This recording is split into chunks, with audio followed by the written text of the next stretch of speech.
where 2 or 3 are gathered in my name, there am I among them. Again, back to as we were trying to be funny before. There's no caveat or asterisk there that says as long as it's at 96K or as long as it's immersive. It's pretty simple. Good sound these days, it's not as difficult as people make it out to be. Because I've found so many times in conversations that people get very hung up on the details out in the weeds. Like, well, our whole service was ruined because we had to operate at 48K instead of 96K. Really? Like, I could make the case that 96K is better in some respects, but do you think that, Grandma Smith in the third row could tell did it really make a difference to what she was experiencing? Welcome to the Worship Probs podcast, where we aim to entertain, encourage, and equip worship and tech leaders all around the world. Look, we all know that serving in worship and production is great, but the problems, those are real. Thanks for joining us as we dive into today's episode with our host, Brian Tabor. Ladies and gentlemen, welcome to episode 371 of the Worship Probs podcast. I am so glad that you are tuning in to watch, listen, wherever you're finding us today. Thank you. We're always glad that you take a couple of moments and spend them with us. And so we are grateful that you are here and that you're listening. And I'm going to tell you something. Today, we are going to take a deep dive. And when I say deep, I'm going to tell you, we probably have never gone this deep. You might have thought, Brian is not capable of going this deep. You would be right. You would be absolutely right. And here's the deal. I'm not, so I brought someone who is. Our friend, Jeff Hawley. We're talking philosophy of sound today. Just take a moment. Let that wash over you. Philosophy of sound. And I'm going to tell you what, it is a fascinating conversation. And as always, I'll also have some prayer concerns for you. So, man, grab a cold brew coffee, maybe Diet Coke. If you're in my part of the country, maybe a Diet Ski, maybe an ice cold Diet Ski over some nugget ice. Oh, that's as good as it gets right there. So this is going to be a great episode. I'm so glad you're here. And at the end, I have an update for you. Just something I need to make you aware of. So hang tight after the conversation and after prayer concerns and all that good stuff. And I'm going to fill you in a little bit on something. So again, wherever you're hanging with us today, if it's on YouTube or on your favorite podcast platform, we're so glad that you're here. And before we dive in, I want to give some love to our amazing partner. They've been with us since the podcast started in October of 2018, our friends at Planning Center. This episode of the Worship Probs podcast is brought to you by Planning Center, an all-in-one software that can help you organize every facet of your ministry, connect with your people, and help your people stay connected to each other. Among the many ways Planning Center can help you do that is through task management. In Planning Center, you can create detailed tasks, organize to-do lists, and even collaborate on those tasks with other team members in real time. Do you have recurring events and projects with long to-do lists? Make a task list template to save time. Have regular tasks you need help keeping up with? Set your tasks to automatically repeat at an interval of your choosing. And the best part is that you can create tasks from absolutely anywhere in Planning Center using the toolbar. You'll find your Tasks tab in Planning Center Home, the place you see all the important updates happening across your account. To learn more and get started today, visit planningcenter.com or click the link in our bio.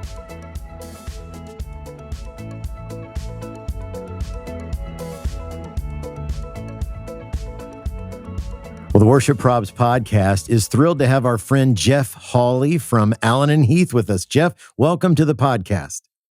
Thanks, Brian. I am super excited to be here. Always a pleasure to talk to you and talk audio and worship and all things that are fun and I think very interesting as well. Yeah, absolutely. Well, I mean, and you've been on our channel a bunch. We've seen you lick a rack mount console to test it for taste. We've done some real educational things as well. And so I always love talking to you. Allen Heath's been an amazing partner for us, and we always love talking to you. So how has 2026 been for you so far? Well, 2026, normally you'd say it kind of, what is this, the seventh day of the year? Like, I don't know yet. But as we were talking before you hit record, we are in just like the depths of NAMM show planning. And so I think most folks probably at least heard of the NAMM show, but the National Association of Music Merchants, I believe, is what it originally stood for. Now international, but they didn't change the acronym. But anyways, a huge show. And we've got a number of giant booths there. The Allen Heath booth, obviously, but other booths that my team put together, all the marketing behind all the new product launches, so on and so forth. So that's coming up later this month. And so I can say with some many hours of work on the NAMM show that it's going to be a great show. And so far, so good this year. Yeah. Well, you were kind enough to bring me out last year, and Jeff tried to prepare me for the size of the NAMM show. And if you've never been, there's really no way to prepare you for the behemoth. Like, I came home and I said to Kim, was like, so what was this? I was like, okay, imagine you walk into a Target and that Target is filled with guitars and people playing guitars and talking about guitars and testing guitars. And then you walk into the Target next door to that Target and it's all drums. And then you walk into the next Target and it's pro. I'm like, it goes on and on and on. Yeah. I was there for 3 days or something, and I feel like I saw maybe 20% of it. Yeah. It was incredible. Yeah, I think that's probably a good 20%. If you're trying, you might get to a quarter or a third, maybe. We've had interns in the past where I kind of task them, do your best to see every booth, and nobody's succeeded. I just don't think it's possible, even just the distances to go each aisle and, get through the crowds. It's that big of a show. So if you know someone in the industry, or, you want to ping Brian or ping me on social, if you're just like, man, I'd love to go to the show or have my team, there's almost always ways we can find out a way to get you a badge or an inside track. It's largely industry only folks, but you might have an in now. So we'll Brian and That's I can offer awesome. some access if you folks need it and think it'd be a good. I think it would be great for any worship team. We do recommend that when we're out training folks. Like, how can we get more training? How do we learn more about the industry and the tools that are available? Like, well, if you're in Southern California, that's a no-brainer. Head to the NAMM show. And January is the perfect time to be in Southern California, especially if you live in Indiana like me, and it is freezing cold. Yeah, nice bonus. So, yeah. Well, okay, we like to have a little fun. So, Jeff Hawley, welcome to the hot seat. I've got 5 quickies here, like real rapid fire. Okay, if you're ordering a pizza, what's the perfect combo of toppings for you? Ooh, it'll be a little tricky because I'm vegan and gluten-free. So pretty much like a lettuce with a piece of spinach on top. I think that's about all I could order pizza-wise. Well, I need to follow you around because you look good. You're fit. It's working. Whatever you're doing. Okay, number 2. What's the last song you played on your phone? Okay, well, I can tell you I'm decidedly low tech actually when it comes to phones. So I have this little thing called a light phone. Yeah. So there's no browser, there's no phone, no camera. It just basically, you can text, you can call, but if I go to the home here, it's got a little music app quote unquote. Basically, if I go to music, and you can see in music, let's see what it was. It was George Jones, Let's Say Goodbye Like We Said Hello. So a cover of I think that's an Ernest Tubb tune, which is a very strange song. Let's break up just as lovely as we got together is basically the premise of the song. So yeah, classic George Jones. I'm a big country fan. Love it. Love it. I love that. Okay, number 3, if you were going to choose a superpower, what would it be? Well, as you may or may not, I don't know how much my camera's grabbing, but I'm kind of like surrounded by books and more books and more books. And I've got piles of books on my desk even. I think my superpower would be to actually just be able to recall kind of like photographic memory. So I'd love to be able to go, oh yeah, not just it's from that book, but it's from Nick Bostrom's Super Intelligence, page 187. I think that'd be an awesome superpower for me to have. It's helpful for no one else, maybe, but that'd be awesome. Like that. Yeah, that'd be really handy. That'd actually be very, very handy. Okay, number 4. Okay, vegan, gluten-free. Do you have a favorite comfort food or snack? Yeah. So one of the things that we do, it's kind of our ritual, too, that I'll highlight. Every Saturday morning, we kind of get together and listen to some interesting podcast as a family, and kind of get together, and we do fancy coffee. So that's in our Chemex with whatever cool beans we can get. We do the thing. And to me, that's a bit of a comfort food. It's my one time in the week to really literally like watch the water dripping through, almost kind of reflective and meditative. And then food wise, actually, even though, kind of comfort food and vegan, I don't know if those go together, but it is comforting to me just to make up like nice lentils with a little salad and kind of get something that's hearty and wholesome. So yeah, that one's not too soul food sort of thing or comfort food, but that's as close as I get. Hey, exactly. Well, that's what does it for you. That's a good thing. Okay, last one on the hot seat. If you weren't doing what you're doing now, what do you think? What is there a dream you'd be chasing if you weren't the most interesting man in the world? Yeah, well, and that one maybe I'll give a bit of a faux answer because I'm in progress working on the thing. If I'm not doing what I'm doing now, the thing I'd be doing is teaching philosophy. And so I'm actually back in school now and completing my PhD research in philosophy with the goal of teaching intro-level philosophy courses. So someday when I retire from the industry, as the president of all musical companies in the world, there's, something that I achieve and I'm like, okay, I'm done now. Next thing is like go and make barely passable wages as a adjunct faculty at a community college. But teach kids and people right at that formative age, like, hey, how might you think about that differently? So yeah, that's if I wasn't doing this, I'd be doing the PhD. Doing the PhD, but I would use that to be teaching philosophy. Love it. Great answers, man. Great answers. Well, excited to talk today. And I'm wondering, people on our channels, they would know you as the Allen Heath guy, as would literally people all over the country and probably all over the world. But I'm wondering, can you tell us a little bit about your story? It's a wild ride, man, and you're at the helm. You're at the helm of an unbelievable machine. So tell us a little bit about you. Yeah. So it all started when I was born. So, the short version is I think I've kind of got equal parts of musician, engineer, and marketing. And essentially I started as a music major. I played jazz bass, still play bass quite a lot. And went to school to do that. I realized, hey, all these bands I'm playing in, the sound is terrible. I should learn more about how to mix sound. Hey, we should do an album. I should learn how to record the album. And then started working some music retail on the side.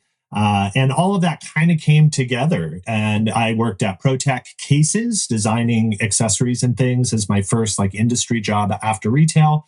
still playing, still connected to folks on the performing and engineering side. And then I got a gig at Yamaha, actually in the band instrument division, because I also play trombone, of all things. So I worked there for a number of years, worked my way up the food chain at Yamaha, and eventually led the in-house marketing agency for Yamaha. The marketing part for me really just became an extension of, hey, I'm like the customer in a lot of these cases. I want to buy a trombone or a guitar. How would I want to be treated? Kind of just inverted it from the other side. Why don't we just approach it in the way I would kind of want it?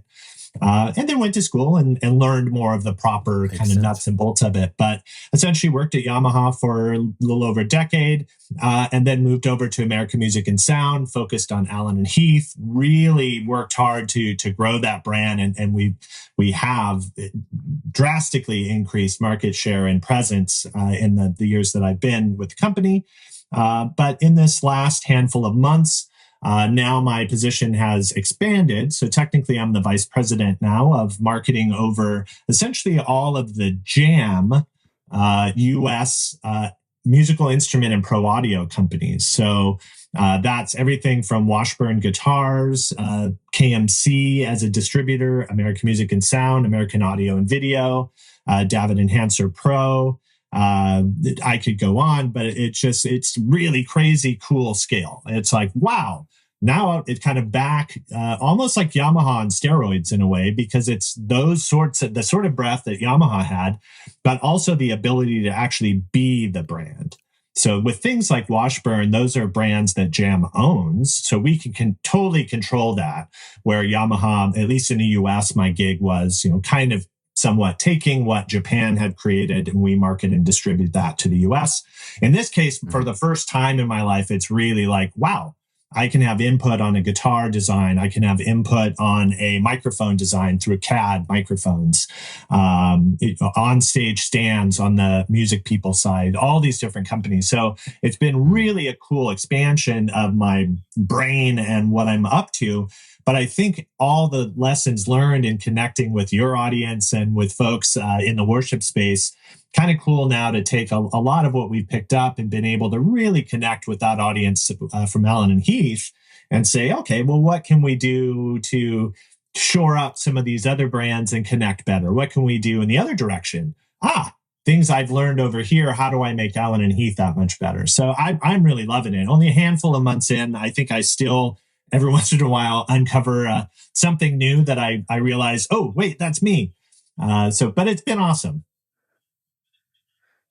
That's incredible. So that's me. That's incredible. Well, I'm trying to think of what it was, but in our last Allen Heath post, somebody jumped in the comments and they had just ordered a console because of that. Oh wow, cool. I got to figure out which one it was. I think it might have been an SQ. Nice. I was like, go Allen Heath, man. I was like, you're gonna love it, man. You're gonna absolutely love it. And you guys have just been incredible to partner with us. And we talked a little bit about NAMM earlier, and I know you're headed there soon. And it was incredible to be there with you last year. I'm wondering, is there anything you could tease for us today? Like this Allen Heath? I mean, this would probably be the event where you're rolling out maybe something. Yeah. So, well, I could tell you, but then I'd have to kill you because this would come out before the show, and that would not be good because we do keep these things a secret. But I am very comfortable saying, yes, we do have new things to highlight at the show. Some interesting new applications and connections of devices that I think will be kind of neat that we'll be showing off. Certainly the big thing in Allen Heath land lately has really been on the D-Live range, the RUFX card. So this is kind of a new thing in the industry.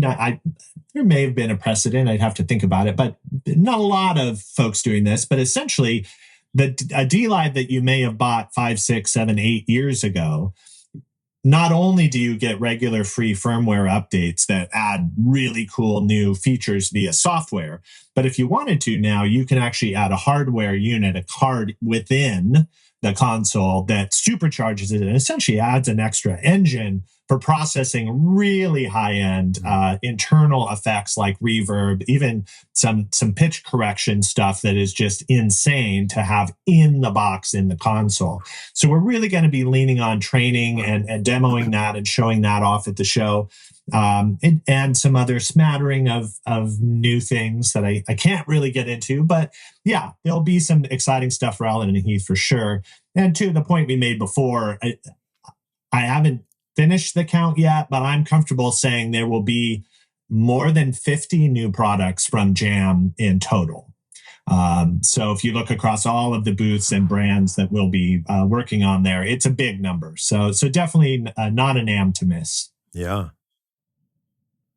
Yeah, absolutely. Well, and if you're listening, keep an eye on our socials because we'll share up all the stuff that Allen and Heath and all the Jam folks are releasing because it's going to be awesome. And they're brands that you would recognize and probably use all the time. Focusrite, Nord, all kinds of brands that House of Worship guys are using all the time. So like a little more of a big picture, what kind of trends are you seeing in the worship space in like audio, immersive audio, Pro Tools, the protocols like Dante, what do you think are some things that our listeners, like you would say, if you haven't checked these things out, you need to check them out? Yeah, that's a great question. So that we actually are doing a special session on Saturday. The exact time, I don't remember off the top of my head. I think it's either noon or 1. That's part of what's called the Tech Tracks, TEC Tracks, that NAMM sponsors. And we're essentially, we'll have a panel of folks, myself included, talking about trends in live sound. And all the things you just mentioned, I know are going to be in that discussion. I can give you a quick overview of that from my standpoint, kind of my personal opinion. It really seems like the protocol wars, if you will, you mentioned Dante. It seems that at least in House of Worship, Dante's just become a given. It's kind of like, water to the fish or, air to the birds. It's just like a thing. You don't really think about it. Of course, it's going to be Dante. Now, that being said, certainly there are applications for waves, for effects in and out. If you're not using an RUFX card, then you might not even need waves, just saying. But yeah, everything would be, kind of Dante land. AVB continues to bubble in the background, but that's an interesting one too, that again, I think at this point, it would be surprising to me if things, the pendulum swung or things change so much anytime soon that really Dante is dethroned. Yeah. I think in general, the shortest version there is the really cool part, and where I think I would say the trend is that it's starting not to matter so much. So it seems that the way to get Dante into a console and out via waves or third-party peripherals that will do conversions. Presonus is a big AVB platform console or console platform protocol of choice. But yeah, you can go from AVB to Dante. There's ways to do this. So I think where it used to be a war, and who's going to win, it seems like Dante's probably in the lead, but I don't know that it matters much anymore. Yeah. Like, okay, just pick something. And if you had to get out to some other protocol, maybe your speakers have AVB, but everything else is Dante. That's not the end of the world where it was kind of difficult to hop protocols before. So that's one trend I'm seeing. And you mentioned immersive. That I still think is in its infancy, quite honestly, when we look at the number of churches with the resources to properly deploy real immersive audio. I still think that the price tag and the complexity is high enough that, we're in single digits barely if you looked at the total number of churches with immersive. So I don't think that there's any FOMO necessary there. If your church isn't running full on immersive, you're not behind the curve. I just think it's not quite that pervasive yet. Interesting technology, and I think we'll eventually get there. But it doesn't seem like it's kind of table stakes now, where you gotta have it, or if you don't have it, you're missing out. I still think, and this comes up in these sort of panels often, a really awesome mono mix done well, I still would argue is going to be more effective in most cases than a subpar immersive mix.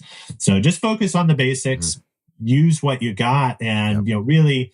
One of the things I always come back to, what are we here to do, and what are the goals sonically and spiritually, if you will. And, I don't remember, I'd have to check my Bible, but I don't think there's any scripture that says you must have at least 5 speakers in this sort of array with a subwoofer. I don't think, maybe in the Old Testament, but I doubt it. So let's just focus on good sound. You'd be looking a while. Yeah, exactly. and I think immersive is great. I have no qualms with recommending immersive if that's where your church is at and what's going to fill that need. You've got a reason for it. It's great. So that's my kind of 2 cents. I don't think there's any biggies that I would say that emerge. There's not like a lot of AI stuff yet, really, that's a trend or reaching that level. A lot of discussion, but hardware and software wise, I'm not seeing that making a big, hit yet in the live sound space, at least. So yeah, that's it for me. I kind of think we'll get more into it at the Tech Track sessions if you're around, and you could ask questions there. But I'll be curious to see what other folks think. Maybe there is something I missed. Yeah. Well, and you hit on AI a little bit. So, like, given your background in philosophy, what do you think about AI and how that might connect up to worship and audio in worship and all of that? Wow, yeah. So I told my musical story of how I got to the position I'm at now and all the cool stuff I'm really working on with Allen Heath and now with a couple other brands here and there. I didn't get deep into the philosophy. So I'm back in school finishing a philosophy degree, and my focus is in philosophy of sound. And we don't have enough time to go way into the weeds here. But when you're going through a PhD, one of the things that you do is a deep literature review of any given topic. So I'm going to write a thesis on topic X. You need to make sure you read all the stuff about topic X. But the assumption is that you also have a good understanding of all of the areas of philosophy so that you can place your research kind of where it needs to go and make sure you didn't miss something. All of that to say that I think AI is particularly a philosophical topic just because of how much it connects in my mind to what's called the mind-body problem in philosophy. So the kind of classic questions like, okay, well, Brian has presumably a physical body that's sitting somewhere in front of a microphone, but I assume Brian also has some thoughts going on right now. He's thinking, what in the heck is this Jeff guy thinking about? But I can't see your thoughts. I can't verify your thoughts. You can't verify my thoughts. So it seems like maybe thoughts, and obviously we're talking here to worship leaders largely. You could also use the word soul. Where is our soul? Is it the same as body?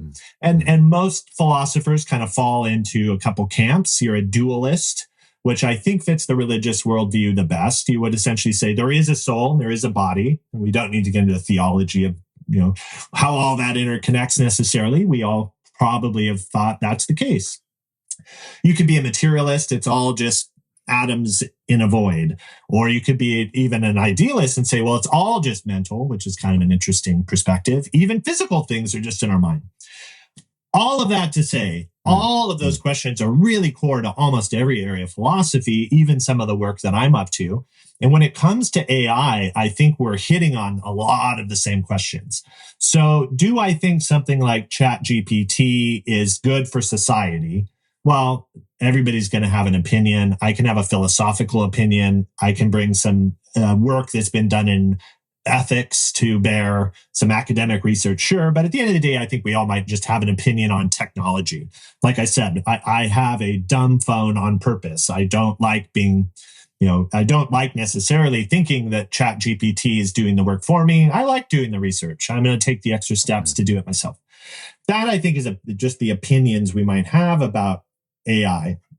Philosophically, though, where it gets interesting is, can it or will it ever be intelligent? Is it fundamentally different than just a Google on steroids? Is there some magical thing or metaphysical thing that we ever could reach where artificial general intelligence, a bot that is not just able to spit out text like Brian, but actually thinks like Brian and has an internal soul, quote unquote, if you will? That's the sort of philosophical question there. And I think even theological at some point. So all of that, a very long answer to your question. I think when it comes to music and comes to applications in technology, I don't really think that AI is necessarily anything new and different. I kind of come back to Ecclesiastes 1:9 here. There's nothing new under the sun. To me, I think a lot of this is just a fancier version of Google in some respects, unless it does or could ever get to a point where it's sentient. Does it have its own mind? And could it have its own mind? And I think those are more philosophical questions for me. When it comes to the industry, if you ask me, is Allen Heath going to have an AI-powered console anytime soon? I think I'd probably say, well, we're arguing semantics. We kind of do already. There are auto gain features right now that are using those sorts of technologies to average and determine and learn, quote unquote, what the gain level should be. What else do you want? I mean, I'm sure over time that will get more sophisticated. But the question for me is how are we going to use it? How are we going to put it to work? Is it good for society? Those are kind of philosophical questions. But for the industry, I think right now it's kind of a shiny buzzword. Sure, it's AI, but I don't think anyone really has a definition that it works, for me at least. Well, what do you mean by that? That's any different than the standard sort of thing that a Google search might do, a little fancier. But at the end of the day, it's not. I don't think that there's intelligence there in some special way. And I don't think it fundamentally is doing anything differently. Under the hood, maybe the code is different, sure, but it's not magic that's happening yet. And that's where I get a little peeved when some marketers here and there, luckily I don't think I've done this, because it's AI, quote unquote, it's better. That I would be a little wary of. I don't think that that AI in and of itself makes something magical or better. That's my long rant on AI as a philosopher who happens to be in the music industry. Yeah, I love it, man. It's a fascinating. You can't go anywhere without it coming up. That's for sure. Yeah, totally. So you're working to complete your PhD in philosophy of sound, and talk to me a little bit about where does that come from in you? Has that been something you've always been interested in? What inspired you to pursue this? And I guess you've already talked a little bit about it, but kind of relate that to what you're doing with, connecting churches with audio tools. Yeah, so this has come up a few different ways. There's a few different interesting angles, I think. And where it started for me was pretty early on, taking a philosophy 101 class in college, being in the jazz band at the college. And I can remember the bench I was standing next to and talking to the jazz band director, professor. And we got into this long philosophical discussion. And it kind of dawned on me okay, I got it. I'm either going to be a musician or a philosopher. I probably need to choose one. And I chose be a musician, go into the music industry is my first thing. But I always kept philosophy rolling in the background. I was always interested. And I think where the two overlapped, and really where this idea of philosophy of sound comes from, and why that's my research, is it seems like very simple questions, we don't have a clear answer. So if I asked you right now, Brian, where is the sound of my voice happening? Where does the sound of my voice occur right now? Is it in your speakers on your computer? Is it in your ear, or you're wearing in-ears? So is my voice in your ear? Yeah. Is my voice coming from my mouth? Is my voice in your mind or soul, even if you will? And that's a very basic question that philosophically, it seems like there's answers all over the place. And there's reasons why you might pick one answer or the other, but there's no real consensus on that question. And it's a variant of, if a tree falls in the forest and no one is there to hear it, does it make a sound? So that goes back to a philosopher, George Berkeley, who was an idealist. He thought fundamentally things are mental, not a dualist necessarily, but more like it's all mental. So if nobody's there to perceive of the sound of the tree falling, it would not make a sound. No, is his answer. But that seems a little strange. I'm betting that if I looked out the window and I saw a tree fall, but I couldn't hear it because I had my window shut, well, it's not like physics is going to stop. Of course it makes a sound, even if I couldn't hear it. But then he kind of has a point, whatever. And so what I did actually was I deployed a survey when I got over 1,000 responses from live sound engineers and professional audio technicians, practitioners, acousticians.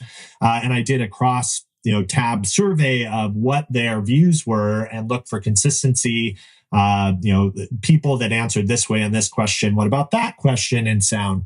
And it just dawned on me after doing that research that there's something here. I think it's a question that I might have a swing at coming up with a better way of approaching the question. I think just asking it like I did is probably the problem is in that question, not necessarily in the fact that we can answer different ways. Well, what if we just asked a better question? So again, I could go on forever. I'm going to go on for about 100,000 words on that topic over the next year and a half or so as I write my thesis. But yeah, that's how it all kind of connects to music and sound. And where is this? And then some of the questions actually in that survey. So asking an audio engineer something like, you have your snare drums coming in on channel 3. And you decide that you're going to send that to a bus and apply some reverb, or have just a reverb channel that has some of the input of that snare. Is that the same sound as the snare now, or a different sound? I've got it on 2 tracks and it's in the console, but it's also on the stage. It's also in my like what? So just asking even these sort of questions that I thought were very relevant for live sound folks. Where is the sound that we're being paid to mix and produce? Is the sound on the stage the same as the sound coming out of the PA speakers? So these were questions I asked, and I actually got really interesting data. So still be a while before I publish the full results and findings, but that's my side project when I'm not busy marketing consoles. It's incredible, man. Oh my gosh. I can't wait till you're done. We'll have to have another conversation and talk about the findings and all that good stuff. Well, okay, if you're listening, we're going to get to the big room question here in just a second. Thanks so much for hanging with us today. We're always glad that you're listening. Make sure you go follow Allen and Heath. And if you're curious about some of the other brands that Jeff has mentioned, American Music and Sound, we'll tag them up. And then if you want to connect with Jeff, his social media is LinkedIn. And so you can find him at Audio Hawley, Hawley, and we'll write that up as well. So, okay, I'm really excited about this next question. So, we always end our questions with the big room question, which seems to be right up your alley. So if we gathered all the worship leaders and all their volunteers, all the production and tech leaders and all their volunteers, got them all together in one big room, maybe at NAMM, and we called you up and we gave you a microphone, what would you want to say to that group about what we're doing in the local church? Wow, yeah, that is a really good question. I alluded to it before, and I think the simple version is to really focus in on and think about what is the goal of worship? What are we here to do? And I asked that, and I would put that question out to everybody as a starting point, because I've found so many times in conversations that people get very hung up on the details out in the weeds. Like, well, our whole service was ruined because we had to operate at 48K instead of 96K. Really? Like, I could make the case that 96K is better in some respects, but do you think that, Grandma Smith in the third row could tell did it really make a difference to what she was experiencing? And not to totally nerd out and get back into philosophical weeds, but there's actually some really cool research that I got into recently from Ala Algargush. And she did this really cool research on how the acoustics of natural spaces affect how people describe the space. And one of the descriptors they could use was religious, inviting, comforting. And they also could say cold, dark, so on and so forth. And there was this very clear correlation between, hey, when you just have a good mix in a decent room that has a nice level of cohesion in the mix and a little bit of reverb room in there, it doesn't need to be fancy, but even just a slight track in making that mix better, you could see people were saying, hey, it's more inviting. I feel more inspired. It's just better. I'm connecting. I'm worshiping. So that, to me, if you needed any sort of empirical data to back up that the point isn't, I have this console and it's fancier than your console down the street. At the end of the day, I don't know that, we're arguing like this 1% on the margins. Just focus on getting a good mix and really think about what we're here to do. We're kind of here to get out of the way.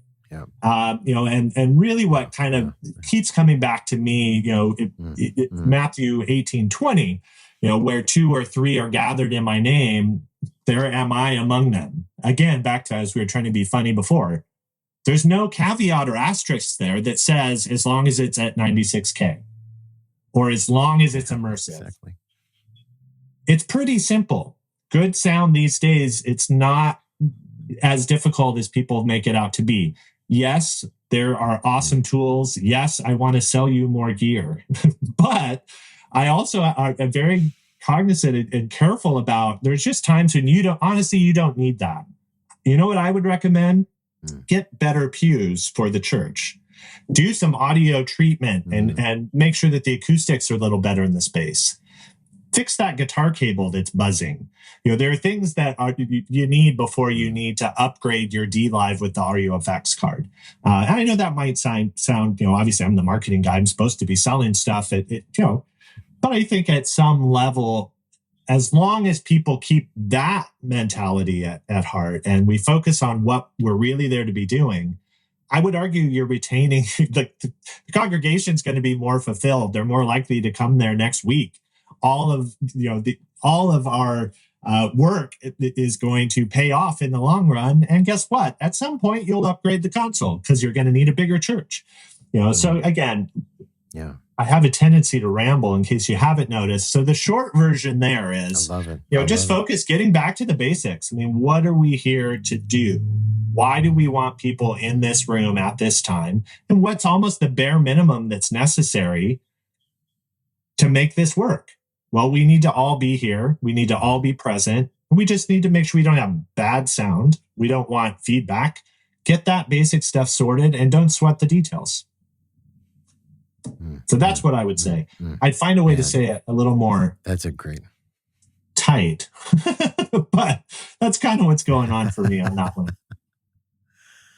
Man, I love it. That's a great answer. That's a great answer especially for our audio and tech and back to basics, man. That's a great reminder to all of us. Well, I just want to say thanks again to you and to the folks at Allen Heath and Jam, and you guys have been great partners for us. And I would put in a plug. I got to experience part of the Allen Heath audio training at last year's NAMM. And we did this little experiment where we our friend David Henry, a worship leader from New Jersey, we flew him to NAMM and we thought, okay, let's put Allen and Heath audio training to the test. Can a worship leader, a regular old worship leader, survive their audio training? And he totally survived, learned a lot. And so, man, and you guys are doing trainings all over the place. We'll share some about that as well. And man, get your folks to some good old Allen and Heath audio training, which kind of goes right in hand with what you said about the big room. And use the tools you have. Use the tools you have. Be better at the tools that you have, as opposed to going out and buying the latest and greatest. So, Jeff, we always appreciate you. Again, guys, go follow Allen and Heath, follow American Music and Sound, and then you can connect with Jeff over on LinkedIn at Audio Hawley. And Jeff, we're grateful for you, man. I hope you have a great trip to NAMM. Can't wait to see what's rolling out, and we'll have to do this again. I'm all for that. Yeah, I will have a little less coffee next time. And yeah, I'm looking forward to seeing you for sure. And yeah, I liked your analogy of the target next to the target next to the target, as big as NAMM is. And yeah, I don't know that we'll be able to see all of the jam booths because there's so many of them, but obviously make sure to swing by. Look forward to seeing you. Yeah, absolutely. Absolutely.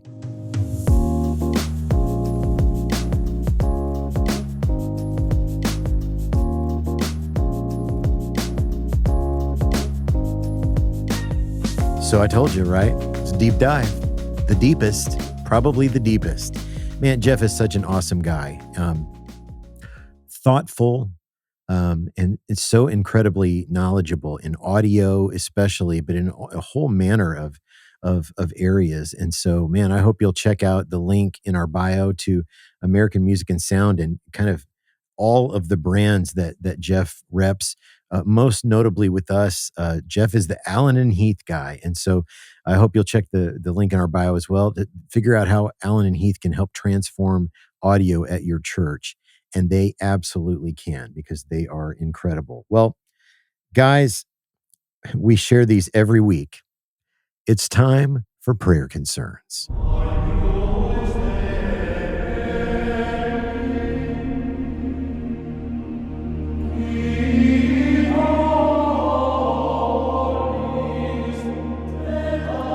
So prayer concerns. You get an unhinged comment from somebody at your church, somebody that maybe they didn't care for the songs, maybe they didn't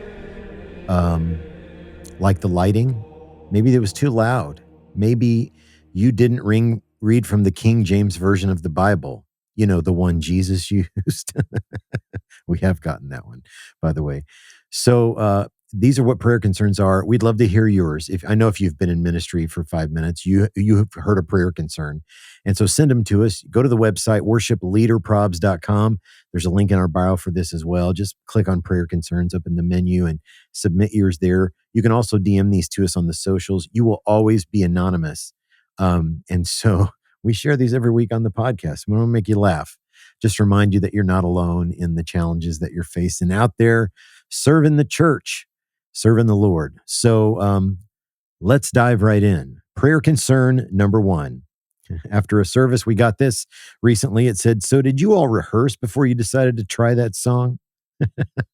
So if they actually said try that song, I mean, that probably tells you what they thought, obviously. And that's, I don't think we should be doing that. I don't think you should be doing that. These people are volunteers for the most part, working to serve the Lord. And anyway, number 2, prayer concern number 2. When I was in high school, my church lost their only drummer. So, I thought, here's an opportunity for me to volunteer and help out. A few months in, someone came up to me right after the service and said, "Man, you really stink."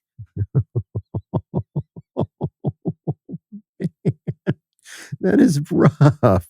That is rough, man. Like, look, a high school kid, just look, a high school kid seeing a need. We should be applauding that.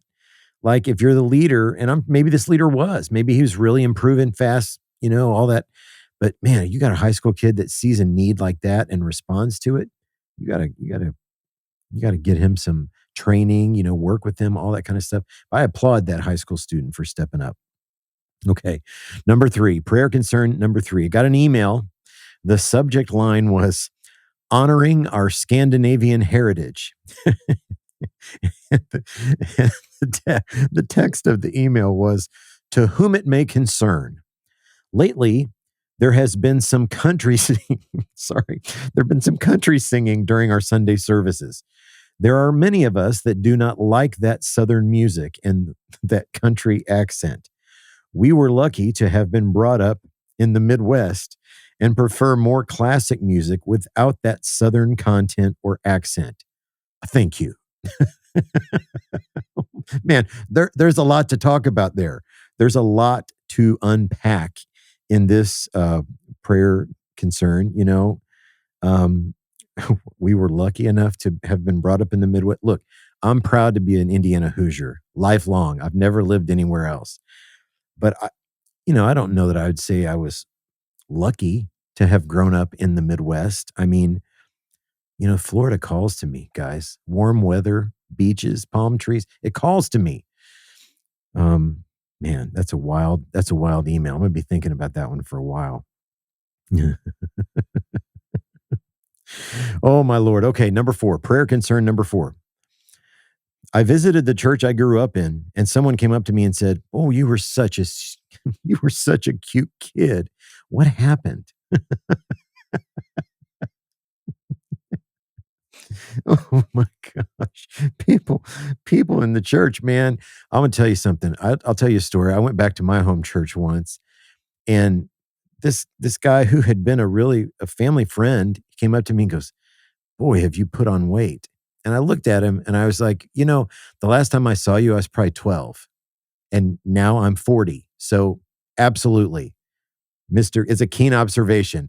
From the age of 12 to 40, absolutely, I put on a little weight. I also grew.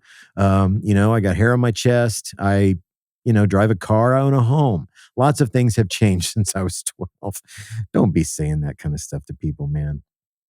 Okay, here's the last one. The bottom of the pudding cup, prayer concern number 5. We got a comment recently that says, I really like having 2 female singers on the platform. You and what's her name? The younger, prettier one? Gosh. Man, these are some uppercuts today, man.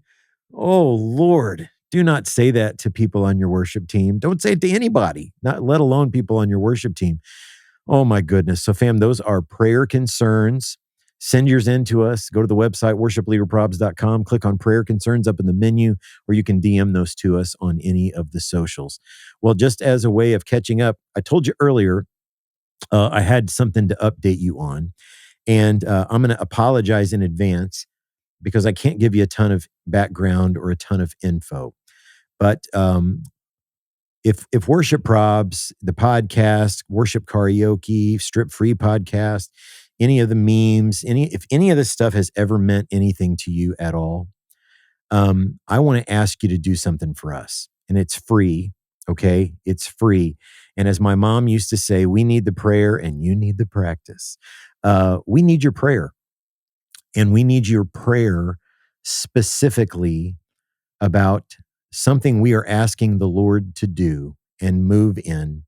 And it centers around February the 27th, 2026.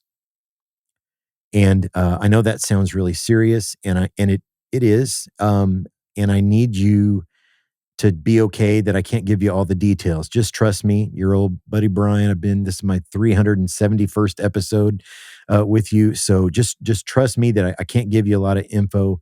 But we need you to pray.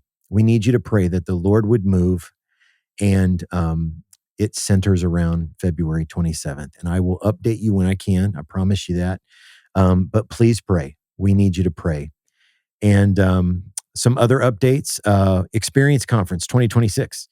Experience Conference is just a blast. I love it. We love all the conferences that we go to, but Experience has a real special place in our heart.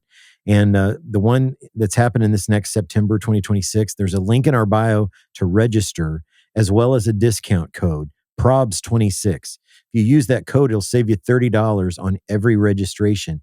And believe me, this is an event that you want to bring your whole team to. It is, it is just next level. So promise me you're going to check that out. You'll have, 8 or 9 months to get your funds together and get your pastor to sign off on it and all that good stuff. So come, bring some of your volunteer team members or your other church staff that work in worship and production. Bring them with you. There is really something for everybody. There's a workshop for every discipline on your team and then some. So it is a great, great event. And we hope to be there and record an episode of the podcast live, which we absolutely love to do. Worship Karaoke, if you don't know what that is, that's our car podcast. It's kind of a car show where we get in, we pick up. Sometimes it's people that you know, people whose names you would recognize. Other times it's just people that I know, and they're just crushing it in their local church. And so they get in the car. It's wired with cameras and microphones and all kinds of goodies. And there's some surprises along the way. We talk about worship and music, and we probably sing some old songs like from back in the day when the Lord was moving mightily in our services, old stuff. And we'll just talk about song stories and all kinds of good things. And you can subscribe on our YouTube at Worship Probs. You'll see the full episodes of all of our karaoke episodes over there. Our January episode, Ian Simpkins, man, how good is Ian Simpkins? You're an image bearer with work to do and not a work doer with an image to maintain. Think about that in the middle of an episode about the philosophy of sound. I'm getting a little philosophical on you here. I'm bringing some philosophy at you from the mouth of Ian Simpkins. And you can check out that full episode. We got another one, great one coming in February that we recorded up in Chicago with our friends from the Bridge Church. It's going to be killer for a February episode. And so, guys, I'm always grateful. Actually, I'm humbled and grateful that you spend time here listening and investing in yourself by listening to the interviews that we bring you, the conversations we're having about ministry and worship and music and leadership, all kinds of. I mean, it's all over the spectrum of the things that you're wrestling with and working to lead into in your teams and in your churches. And so always grateful that you spend time with us here. Before you bounce, make sure that you are subscribed wherever you listen to podcasts so you never miss an episode.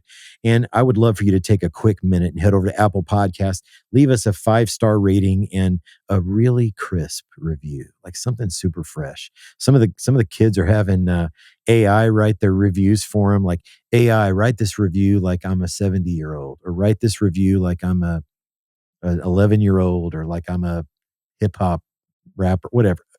Have fun with it. Do something. It just would be helpful for us if you did that. Thanks, too, for following us on all the socials. We are at Worship Probs on Instagram, YouTube, Facebook, and Threads.